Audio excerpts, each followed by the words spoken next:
మంచిర్యాల జిల్లా Naspur municipality 42 survey నెంబర్లో అక్రమంగా నిర్మించిన బహుళ అంతస్తుల భవనాన్ని మున్సిపల్ అధికారులు కూల్చివేశారు. మంచిర్యాల జిల్లా నస్పూర్ కలెక్టర్ కార్యాలయానికి వెళ్లే మార్గంలో సింగరేణి కార్మిక సంఘం నాయకుడు ఢీకొండ అన్నయ్య భవనాన్ని నిర్మించారు.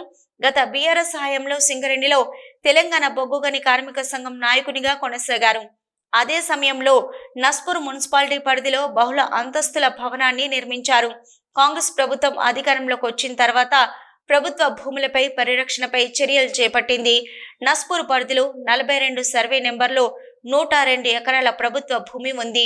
ఇప్పటికే 42 సర్వే నెంబర్లో ఉన్న ప్రభుత్వ భూమిలో అక్రమంగా భవనాలు వెలిశాయి. 42 సర్వే నెంబర్లో అక్రమంగా ఇల్లు నిర్మించిన యజమానులకు మున్సిపల్ అధికారులు నోటీసులు అందజేశారు. సింగరేణి కార్మిక సంఘం నాయకుడు నిర్మించిన బహుళ అంతస్తుల భవనానికి కూడా అధికారులు నోటీసులు అందజేశారు.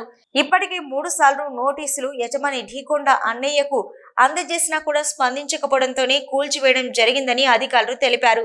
భవనాన్ని కూల్చివేయడం కోసం ఉదయం 6 గంటలకు అధికారులు రంగంలోకి దిగారు.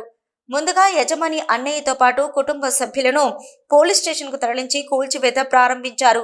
కూల్చివేసే సమయంలో సామాన్య ప్రజలను ఎవరిని అనుమతించలేదు.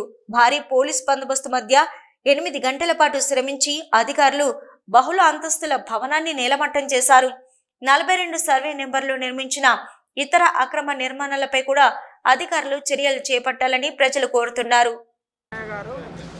సర్వే నెంబర్ 40లో ఆయనకు డాక్యుమెంట్ ఉంది, కానీ కన్స్ట్రక్షన్ అనేది గవర్నమెంట్ సర్వే నెంబర్ 42లో కట్టడం జరిగింది. దీనికి సంబంధించి నోటీసులు కూడా ఇవ్వడం జరిగింది. ఇప్పుడు డిస్మెంటల్ చేస్తున్నాం. నోటీసులు ఇచ్చినాం.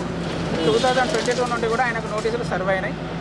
రీసెంట్గా కూడా 15 డేస్ బ్యాక్ కూడా నోటీసులు ఇవ్వడం జరిగింది. కన్స్ట్రక్షన్ 42 సర్వే నెంబర్లో 42 సర్వే నెంబర్లో అక్రమంగా కట్టిన ఎలాంటి అన్నయ్యకు మున్సిపల్ పర్మిషన్ తీసుకున్నాడు. కాకపోతే 40 సర్వే నెంబర్లో పర్మిషన్ ఇచ్చారు. కన్స్ట్రక్షన్ మాత్రము ప్రజెంట్ ఉన్నది 42 సర్వే నెంబర్లో ఉంది. దీనికి సంబంధించి రెవెన్యూ వాళ్ళకు కూడా మేము లెటర్ పెట్టి సర్వే చేయించడం జరిగింది. ఎంఆర్ఓ గారు కూడా 42 సర్వే నెంబర్లో కన్స్ట్రక్షన్ ఉంది అని మన రిజిస్ట్రేషన్ డాక్యుమెంట్ 40 సర్వే నెంబర్లో రిజిస్ట్రేషన్ డాక్యుమెంట్ ఉంది. ఆయన 42లో కట్టాడు. ఇటు విషయం ఆయన కూడా మేము నోటీసుల ద్వారా ఆల్రెడీ గతంలోనే తెలియజేసాం. అయినా కానీ ఆయన ఆగకుండా కన్స్ట్రక్షన్ స్టార్ట్ చేశారు. ఆ కన్స్ట్రక్షన్ ఇప్పుడు కూలగొట్టడం జరిగింది. 42లో ఉంది ఇది ఇప్పుడు, కానీ 40 రిజిస్ట్రేషన్ డాక్యుమెంట్ ఉంది వాళ్ళకి.